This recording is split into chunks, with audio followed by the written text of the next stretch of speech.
মার্কিন পণ্যের উপর 25% শুল্ক আরোপের ঘোষণা দিয়ে জাস্টিন ট্রুডো জানান, যেসব পণ্যের উপর শুল্ক প্রযোজ্য হবে তার মধ্যে রয়েছে আমেরিকান বিয়ার, ওয়াইন, ফলের জুস, ভেজিটেবল, পারফিউম, পোশাক ও জুতা।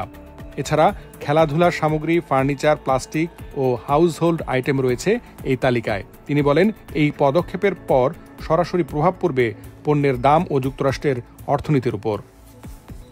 আমদানিকৃত জ্বালানির উপর শুল্ক আরোপ করলে তা ব্যবসায়ী ও ক্রেতাদের উপর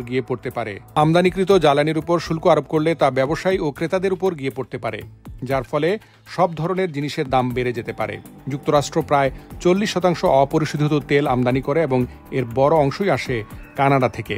কানাডা এবং ইংল্যান্ডের কেন্দ্রীয় ব্যাংকের সাবেক প্রধান মার্ক কার্নে বলেছেন, নতুন এই শুল্ক অর্থনৈতিক প্রবৃদ্ধিকে আঘাত করবে এবং মূল্যস্ফীতি বাড়িয়ে দিবে। এদিকে যুক্তরাষ্ট্রের রিটেল ইন্ডাস্ট্রি লিডার্স অ্যাসোসিয়েশন বলেছে, দেশগুলোকে একটি সমঝোতায় পৌঁছতে কাজ করা উচিত। আমরা বুঝতে পারছি যে প্রেসিডেন্ট একটি সমঝোতার জন্য কাজ করছেন।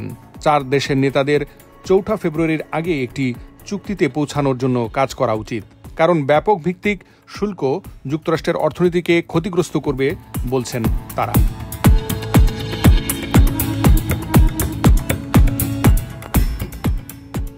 Mohammad Shamim, MCTV US, new York.